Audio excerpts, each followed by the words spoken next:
Hi, and welcome to Sustainably Smart Talks. I'm your host, AJ Makarapa, and today I'm joined by my guest, Carson Keago. And today we're going to talk about systems, strategy, and sustainability, and designing businesses that scale with purpose. Well, Carson, please, Yes. please introduce yourself to the viewers. Thank you, AJ. My name is Carson Keago. If you're friends with me, you can call me Genty, and all of your friends here. So yeah, I am Kenyan, living in the UK. I like everything to do with strategy, growth strategies for businesses, how to scale, how to build, how to make teams more efficient, more productive, and how to get more money from what you're doing. So that's what we're talking about today. Mr. Carson, it's a pleasure to have you. Thank you, AJ. You work at the intersection of business and human-centered thinking. Let's unpack that today. Businesses and human-centered thinking. So if you go to business school, there's a lot of theories about how businesses could grow, but businesses need people to grow. And so for you to get the right strategies to work, you need to know that there are people who are going to implement those strategies, and humans function in a funny way, AJ. So I guess I work in that intersection. How can you get your team to actually do the strategy that it's not really about the strategy. I mean, you're a founder yourself. Yes, indeed. I'm Yeah. founder of my own startup back home in Botswana. It's called Aero Industrial Engineering Solution. But and Carson actually helping me as a consultant. He's a co-founder of Hopewell firm. Tell us a little bit about the journey, how you started the business Hopewell firm. So I've been in marketing, and I have been in photography and videography business, and those are really outward facing businesses. I have been part of several startups in Kenya. And when I came to do my MBA, I wanted to niche down on that thing that I actually bring into teams, which is now strategy and growth development. And now that's what Hopewell Firm is doing. So we help businesses learn and create strategies that will help them grow, and especially help them make more money with what they already have, or maybe streamline processes that will help them get more money. Yes, indeed. So, what does strategy mean to you beyond business plans and slide decks? What does strategy mean to me beyond business plans and decks? I, it's execution. If you can't execute your strategy, then you don't need it. So it needs to be simple enough for you to execute, but it needs to be particular enough to serve your business. Yes, indeed. Yeah. It was, do you have any real world relevance for startups and scaling firms? Pardon? Do you have any real world relevance for startups and scaling firms? Um. Uh. Real world relevance. Do you need like an example or? Yes, indeed. Okay. Um. I'll give you an example of one of our clients. I can't name. So previously they were working 70 hours a week. Doing all the things that you do for your business, and they were doing a lot of things but not the right thing. And by us setting up systems in their business, and working with them, that founder journey, and helping them prioritize, you need to do this, you need to do this, do you fear this, do you want to have a conversation about this, how do you view money, are you afraid to ask for more money from your clients? And after we went through that journey, they were able to work less hours and to earn at least 5 times more than what they're earning, and I think that's a win. Yes, indeed. Yes, Yeah. indeed. Yes, indeed. It's a win, definitely. So, what patterns have you noticed that companies that grow sustainably versus those that burn out early? Companies that grow sustainably really think of the people. They really think of the team that's gonna execute those plans. Oh, yes. And that's really the difference. That's really the difference. Explore emotional resilience, system readiness, and leadership dynamics. Oh, AJ, that's a tough one. I think do we go one by one? One by one. Because we So, could stay there the whole day. emotional resilience, let's start with that one. Okay, emotional resilience. Generally, I think the moment you become a founder, you are in the higher demographic of people who have emotional resilience, because this is a crazy journey. This is a crazy journey, bro. Um, but apart from that, you need to be able to do that which you fear and to have those conversations that are slightly uncomfortable, especially when you're dealing with money and dealing with people, because people will mess you up and money sometimes will go. Yeah, I agree with that. Yeah. Or sometimes money can come too much too fast. And you need to be emotionally able to focus and to ground yourself. So I mean, I can speak loads on that, but shout out to Sarah. Sarah is my co-founder. Yes, indeed. She's a business psychologist, clinical psychologist, 12 years experience. She can tell you a lot about the emotions that lies in your head. So I will not speak too much on that because, you know, um, we can find her later. You spoke about something else. System readiness and leadership dynamics. So usually as your business grows, your system needs to be ready to accommodate that growth. And if your system ain't ready, then you will burn down very fast. And so for every strategy that we try to make for a company, we try to see how many people are involved. Can they do this sustainably? The answer, the solution is always sustainability. Listen, Yeah. If the system can't work efficiently down the line, then there's no need trying to do it. Yeah. yes, indeed, Carson. So, any insights of any founders that can how they can self-reflect early on in their journey? I like to use this story. When I was younger, I was like, oh, imagine if someone would just gift me a $10 million mansion. It seems good, but when you come and realize the running costs, that will it's that thing will not actually be free. There'll be a lot of running costs to make the home actually a home. You're better off not living there. It's the same thing with a business. We all crave for more pay, more money, more clients, more customers.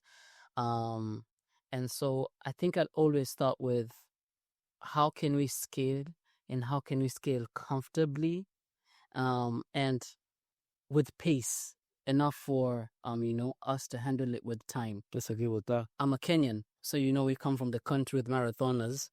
Um, And one thing that I come from Eldora, that's where they mostly train. And one thing that I learned from them is they pace themselves. Yes, They indeed. pace themselves. You don't want to go too fast.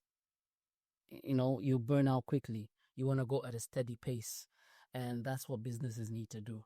Yeah. Yes, indeed. So, where do you see the biggest opportunity for African business? Ooh.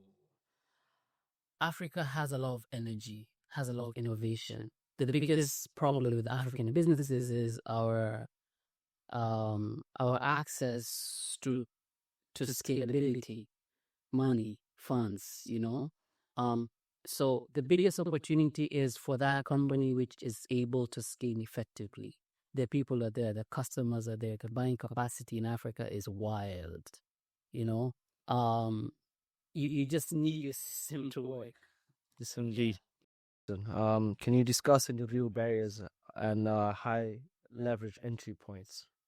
I mean, for businesses in Africa, the biggest barrier is access to finance and funds. Yes, indeed. I know that very well, as in that my journey with my startup, Air Industrial, I founded the company in 2021, and access to funding has been very difficult. I have talked to a lot of like granting bodies, for instance. In Botswana, we have the Botswana Innovation Fund. They're still willing to fund the idea, but there is a lot of details that come into it. And the detail that's necessary for that can have delays because some of these systems are not as simply straightforward. So that's one of the high real barriers I've noticed it before. How could, for instance, any of these venture capital firms make this process more streamlined, more straightforward? I think it boils down to educating the public, because it's not like there's not money. There is money, but most people are not aware of these opportunities. And in order for you to get into that circle, there are so many gatekeepers to it. I remember when I was back in Kenya and I was trying to get my skywalk up and running. It was so hard for me to get funding, and I had to go to family and friends for the funding.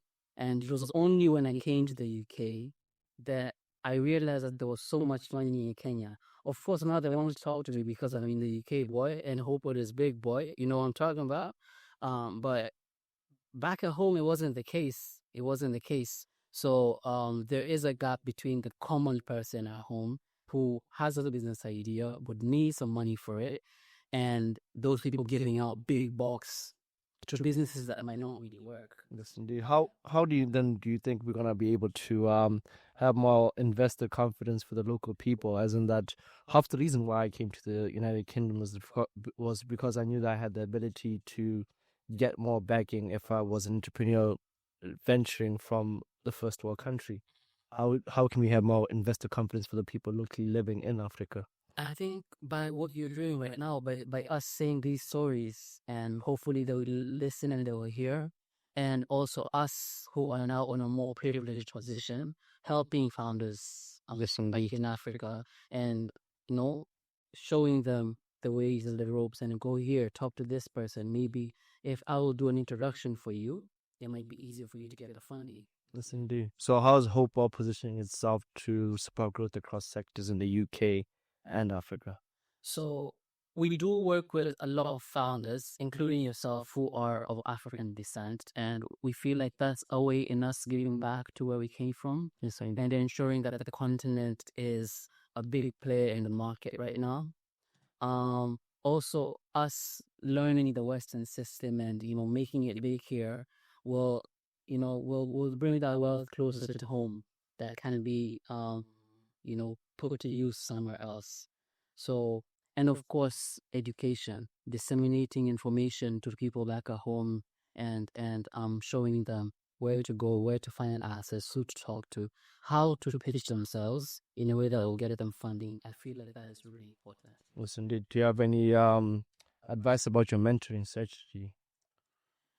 Advice about mentoring. Yes, indeed. First of all, you need to understand what it is you want to do, and find the people in that area who do it. Just don't go to any person, because sometimes if a person is not in your particular field, they will not see the vision. So look for people who see your vision, and these will help you. Okay. Yeah. Okay. So, what do you see leadership in the next decade? Ooh, that's a tough question, AJ. That's a political question. I mean, first of all, I see a huge number of African people venturing into business, venturing into entrepreneurship, and that is good for the continent. It means that money will go, you go deeper into the people and into networks and stuff like that. It won't be a few minority who hold access to wealth. And in Kenya, I think you're aware that last year we had a very, very huge what's it called, demonstration with some youth, and that just shows the revolution that's happening in the continent, and young people are like, no, we can't put up with issues with corruption and bad leadership anymore. And I think in the next 50 years, in the next 100 years, it'll be a whole different story. Listen, the young people are often the front lines of change, but left out of the boardrooms. How do we shift that? I mean, change is happening slowly, and especially with the coming of, everyone uses the internet. We have AI now, and as long as we provide it for us in which we can educate people, show them what to do, because they already have the knowledge, they already have the business ideas, they already have the skills. They just need to be placed in the right direction. And honestly, that's the role I feel like I can do. Sunday, what can I do today? That's what I can do today. Yes, indeed. Okay, now I'm gonna ask you some stuff about business. What's your appetite for risk? Ooh, you're asking the wrong person. I once did a test when I was doing my MBA, and my appetite for risk was at 95%. Yes, indeed. I think mine was probably. I think mine's at 100%. Oh yeah. Let's go. Okay, I see you. Yeah. So, what would you say is a good measure to balance this? Like in the future, being pragmatic thinking, as in that, yes, jump into the ocean, yes, learn how to swim, but how are you gonna make sure you come back alive? Do you?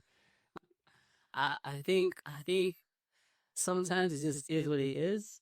You jump in the ocean, you might be Superman, you never do, you might be Aquaman. But also I think surrounding yourself with a team, um, who who have I mean capabilities and interests to supplement you, complement you. Yes, indeed. So for myself, I hang around people. Not everyone who's in my circle is a high risk individual, and that sort of balances a bit. Yes, indeed. Yeah. Yes, because a lot of so for instance, I've attended a lot of like workshops about business. They always say that it's always good to have a partner that's gonna have you grounded. Spell to me your partnership that you have with Sarah, the founder of Hopewell. How does that partnership set Hopewell firm different from other consulting firms out there? So, with me coming from a very capitalist background, and Sarah coming from a very mental health friendly, she's a psychologist, it really puts a balance to what we do. And that's why our approach is very human centric. Yes, we can build the systems, but it's a human who's going to do that. And Sarah really brings much of that. What are the mental barriers that are, hindering you from asking for this amount of money? Yes, indeed. Well, are you as a founder? Do you not want to delegate? Do you have a problem with control? It starts getting deeper, and Sarah's insight really helped Hopewell navigate, and that's what we bring to our clients, not only the business side but the human centric side. Yes, indeed. Yes, indeed. What would you say for founders that maybe are maybe too micromanaging? What would you say for them to be better in their business? You need to think about control. You need to think about controlling your life, and you need to understand that you can't control everything. Yes, indeed. It stems from that. And usually, if you want to control everything, ultimately you will fail. Yes, indeed. Because the business grows so fast, there's so many facets to it. And yeah, you need to have a good conversation with yourself. Yes, indeed. Well, any stage pitfalls you can then for founders that you can tell me that you've seen so far that they face in an emerging markets. I think the first one is money. You need to be very strict with your money and know how to manage it. And I'm not saying be stingy, but a lot of times when founders get get some funding and they get money, they spend it unnecessarily. You need a team of 5 now. You need a social media manager. You need a PA. You need a HR. You need all of this because you think you have the money to spend it, and ultimately you're burning it too fast. And also for those people who don't have the money, the world is at a place where it gives you the same feeling that it should give it. So if you walk around the street with your head down and feeling sorry for yourself because you think you can't talk with the big dogs, it will give that back to you. So it's a balance. It's a balance. You need to be very I'd say balanced or pragmatic in how you view money. I agree with that, definitely. So then what's the mindset you would have for maybe your long-term versus short-term wins? Because people want to feel the gratification of what they just succeed. If I just did very well, I want to buy myself a nice car, maybe want to buy myself a nice watch, buy myself nice jewelry or something like that. You never know what you're going to buy for yourself. But how do you change the mindset for a person that's probably getting these short-term wins? And how can these turn those short-term wins into long-term wins? You budget. Your budget. Your budget. So you set aside money that you will use to, congratulate yourself, to big up yourself. You can actually do that. And the moment you do that in your Excel sheet, you will not go and spend Yes, indeed. 90% of your income. As a personal tip to everyone, it's important for you to have your personal Excel sheet. I have a personal Excel sheet that I built that calculates every single penny. Every single penny. I mean, every single penny. That's also as well Tebe in Botswana, is in that I have investments back home in Botswana and I have investments here in the United Kingdom. And in both, I do not let any little decimal go away. There's a quote that I go by that if you take care of your pennies, it'll make sure your pounds are well. No, definitely. Definitely. So definitely have that. Carson's great advice that have an Excel sheet, have a budget. Things are more easy for you to control there. If you can control your personal finances, your business finances as well will go in good measure, in good stead. Yeah. Any closing remarks that you have for the viewers, Carson? Take care of yourself. If you're a founder, if you are starting off your business, take good care of how you think, how you see things, your mental health, because it will really come up in your business. Okay. We have this saying at Hopewell, and you might have seen it online if you follow me, that personal problems usually end up to become business problems. Okay. Sorry, let's just do it again. I'll ask you again a question. Because it dropped, may come up late in the editing, so I'll cut this and edit it later. Well, Carson, any closing remarks for the viewers? Take care of your mental health. So take time to think, take time to journal, think about what you want to do, think about where you want to go, and take care of this space. Exactly. Because if this space is good, then your business will be good. Personal problems usually end up becoming business problems. Yes, indeed. Yeah, and business problems are just usually, if you boil it down, are personal problems, especially for the founders and the managers of the business. So if you take care of yourself, it will start showing up in your business. Yeah, definitely agree with that. So you're saying that personal sustainability habits are centric to your business being successful. 100%. Yeah. Successful. Yeah. Well, Carson, where can people follow your work, and your company? Yes. So I work at Hopewell Firm. You can find it at hopewellfirm.co.uk. You can follow me on LinkedIn, Instagram, Facebook, everywhere at Carson Keago. And Instagram is slightly different, Carson Genty. And links will be in the description below. Yes, indeed. They'll be added all to the link in the description. Well, thank you, Carson, for sharing your pragmatic advice and helpful advice that's important for sustainability in the future, because all these business plans that we have, they need to hit the NPV calculations, a net present value. In terms of sustainability, this is going to be always present in the economic world that we live in, of course.